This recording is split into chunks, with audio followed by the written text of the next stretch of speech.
even need to forget about it because he was looking at the middle game, and that's a good thing for him right now as we blitz our way into Game 3 of 6. Wow, Hikaru Nakamura, he's gone back to his childhood favorite with Black, the King's Indian defense. He used to play this every single game against D4 up until he reached the upper echelons of chess, and it was so effective. He took down so many world-class players. He was known as an attacking genius because of this, but he's gone away from the King's Indian in recent times. The fact that he's played it now shows he wants to be aggressive, he wants to be on the front foot, and he smells blood.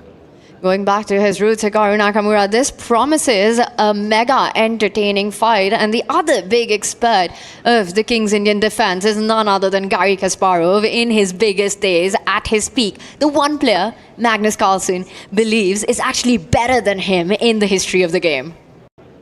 And if Nakamura can maybe channel a little bit of that inner genius, which he is known to do in this opening, he might be able to strike back here. A missed opportunity in game number 2, but let's call it for what it is. Hikaru is one of the few players on the planet who is capable of manufacturing those opportunities against Magnus Carlsen. Yes, there was a missed opportunity, but the fact it was there in the first place is testament to how good he is. It's not enough though, John. You know, you get that chance, you have to do it against him. Hikaru is the world number 2 for a reason. Yes. And to miss that chance against Magnus up upon, dominating on the clock, dominating on the board, this is heartbreak for him. And this is what made Magnus sort of this figure in Hikaru's mind who's almost untouchable, unstoppable. When you let go of those advantages, how do you break that mental block? I don't know. In order to answer that question, you'd first have to answer the question, how does he not see the winning move at the end of that last game? And I don't have a good answer for that, I'm afraid. Yeah, if you drop that position on Hikaru Nakamura and you say there's a winning move, he would find it. Yeah, puzzle rush, here you go. Puzzle rush immediately, but it was just the trend, the fact he'd lost the thread a little bit. It wasn't as kind of clear-cut as he was hoping. I mean, going back to this position, though, I do love the opening choice. It feels like Hikaru believes this is a must-win game with Black. Of course, there's still plenty of games ahead. This will just be the halfway mark in this best-of-6 series. But there we go. He's going for it. Pushing pawns, King's Indian style. Opposite side castling as well. Anything could happen here. This doesn't actually play to Magnus's strengths, which is a great news for Hikaru. This is Hikaru from the late 2000s, early 2010s, showing that he's not afraid to blow open the center. And these are the kind of middle game positions, right, where both players will have to make some very precise moves because it's going to get messy. Yep. It's already chaotic on the board. You have opposite side castling. Magnus's rook already lined up on the open G line. The F pawn about to move forward. For Hikaru Nakamura, he's also eyeing the A pawn to push forward and give some checks on B3. It's going to be a race to each other's king. This is the approach that you need to have to take down the world number 1. And I think Hikaru Nakamura so far has done everything right in this game. Exactly. Still early days, but the fact that he still has 8 minutes, Hikaru, in a very complicated middle game, the fact that he's got the King's Indian break of pushing your pawn forward to F5 is great news for him. He can connect those 4 pawns now. He can push the pawn even further forward and force white to retreat or part with the beautiful dark-squared bishop. But Hikaru looks like he was hovering his mouse over other pieces elsewhere on the board. Still looking very, very healthy. I'm really shocked as well that Magnus has gone in for this. He's up in the match still, even after saving that last one. But I just rarely see him indulge in these super double-edged middle games. Looking for the alternatives to the F4 push here, which looks great because white can only readily really jump in with the knight on G5. It's going to take a while for white to get more pieces into the attack. Just seems like a great way to close it off and focus on your own plan. So I wonder what the alternative is. Yeah, I like Tanya's move actually as well. Maybe you just keep the tension one move longer. Push your pawn forward to A4, eke out some squares for your horses. But yeah, it depends on Hikaru's mood here. I don't think he needs to commit so early by locking down the pawn structure, but ultimately it is normally strategically desirable to do so. Whether it's F4 or A4, Hikaru needs to make his decision quickly because Yes. in these kind of openings, you know, when there are all the minors and the majors still present, trades, any sort of simplification far off, it's a race to each other's king. You're talking about aggressive attacking play. Critical decisions lie ahead. There will be plenty of those. I'll make one small prediction here. This game's going to be decisive, one way or the other. It certainly feels that way, doesn't it? With a 2-minute discrepancy on the clock now, Hikaru is going to want to turn that time disadvantage into a decisive advantage over the board, right? And eventually, F4 gets played. 2 minutes and 12 seconds, that thing, in a 10-minute game with no increment. That's huge. Yeah, that betrays the indecision in his mind.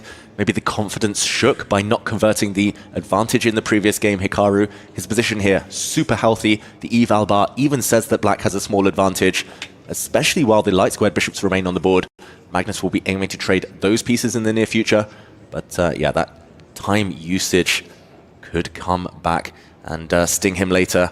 We'll see what Magnus has up his sleeve. I wouldn't be surprised if he takes a timeout, puts his king closer to the corner. Look, we have good news, right? We have talked up many players who are very, very quick with the mouse, very, very quick with speed chess. Well, guess who they all look up to? Guess who Big Daddy is as far as that speed is concerned? And that is Hikaru Nakamura, okay? So yes, he's a minute and a half down, but we trust him to do more with 30 seconds on the clock than anybody in this competition. That's right. Him and his teammate, the two Falcons, they fly fast. Exactly. And Magnus, in the meantime, has lost a couple of moves there, Tanya. He jumped forward with his knight, pawn kicked it away, and he's gone back. Well, Magnus perhaps is arguing that that pawn is a weakness. Once the rook slides over to the g6 square, it can become an easier target on h6. So creating those attacking points next to Hikaru's king, provoking that pawn push, it cost him time, but got him a target on the board. And now the black queen likely to move to connect the black rooks. Very logical there. For white, the light squared bishop is a bit of a bystander, doesn't really contribute. The white knights don't have any good jumping points. White queen a bit locked in. It does feel like, okay, no big weaknesses for white, but it does feel like your pieces are somewhat blunted. Don't think Magnus is going to be happy at all. He likes active middle games, if anything. He likes his endgames too, but in these types of positions, very hard to come up with a plan. Human terms, so hard to be accurate. This is a tougher position for Magnus to play than for Hikaru with the black pieces, that's for sure. But Hikaru will have to make some very committal decisions. You know, once he's maximized his piece placement, he will have to look for those pawn breaks. Or maybe not, because Magnus is the one bringing on the fight here. Doing it for him at this rate. Very interesting stuff, and the A line is now open. But both sides of the board open at the moment, so high risk, high reward for both players. Interesting choices from Magnus. It does buy him a little bit of breathing room. Does, although black owns the open file, the G file. The black rook can come in at any moment. The white king, I'm going to say, is much more airy than its counterpart. The black king looks pretty safe, pretty well protected in the corner. Hikaru, we see his screen. He's about to play the move bishop G4. There we go. Putting some pressure on white's knight. I don't think he wants to trade yet, but if given the opportunity, he might even grab the white h-pawn. Magnus goes on the defensive, and Hikaru is playing on both flanks here, Tanya. That is amazing. You know, he's making use of every single possibility on the board. He makes one move on the left side and then on the right side. Yep. He's asking Magnus for a decision. If Magnus pushes that b pawn forward, he's blocked all counter chances on that queen side, giving Hikaru essentially a free play all over the board. But does Magnus even have the possibility to keep the tension? Will we see the streamer's favorite move played against the world's favorite streamer? Will that be en passant? No, en passant. It's a one-time offer. Magnus could have captured the c5 pawn a moment ago, but that is no longer on the cards. Black's knight looks super strong now. Can't get rid of that one on the b4 square. Magnus moves his king. It just needs a breakthrough. It's very blocked, but it feels like the black has the more active forces. Keeping the position just a little bit closed. At the Esports World Cup, en passant isn't legally enforced. Of course, you don't have to take it. And we've chosen not to on this occasion. Queen now moving to the stronger side of the board for the black pieces. It's a maneuvering game, and I really like the plan that I think Hikaru is setting up. He wants to reroute that dark squared bishop, the one piece that is so inactive in his camp, right, to a diagonal where he can get on the attack. Bishop d8, bishop a5 is what Hikaru Nakamura wants in the position. Magnus Carlsen not giving him the time to do so? Or are there tactics that perhaps still allow Hikaru to continue with his plan? Now that we spot that the king on d2 is lined up, he goes for it. Knight takes knight, bishop a5. Nice. Pin it, win it. Beautiful. The King's Indian defense is known as an attacking weapon with the black pieces, but often there's one problem piece, and it's that dark squared bishop. You end up blocked behind your own pawns. if you ever activate that piece, Right. it becomes a huge weapon. White's light square bishop, we've talked about it already this game. Definitely the problem piece, blocked behind everything, in there at the long run as a defender. Black's dark square bishop, blocked behind everything, but the A file was opened up by Magnus Carlsen a couple of moves ago, and that has presented Nakamura with an opportunity to shove that bishop over to the A file, and it looks like this is going to happen. That dark squared bishop is suddenly going to become a very active piece staring down at the heart of White's position. It's from zero to hero, you know, that bishop has transferred itself to a square where it's perhaps going to be the strongest piece in the position targeting Right. White's king. And love how Hikaru's played on all flanks, right? We're talking about the left side, but let's point out the queen and the bishop on the right side are about at least threatening all the time to win that h5 pawn as well. And you said it yourself, Tanya. Hikaru is also pretty darn good at grinding everything down. David, you agreed. This is beginning to look like Hikaru giving us a little bit of that as well. Perfect game so far, but we said that about his play in the second half of the earlier game, in game 2. He couldn't finish that one off. This one's still very blocked. He needs a breakthrough. Good move there. Very important move by Magnus to occupy the A file to prevent infiltration. You still need a next step. And yeah, I'm going to say overall, though, no matter what happens in this game, this is exactly how Hikaru needs to play. Aggressive opening, King's Indian, push pawns, try to go for the opponent's king. White's king looks pretty safe, surprisingly, despite being in the center here, quite far advanced. But yeah, Hikaru, even if he doesn't turn this one into a win, he just needs to take inspiration from it. He's played fantastically so far.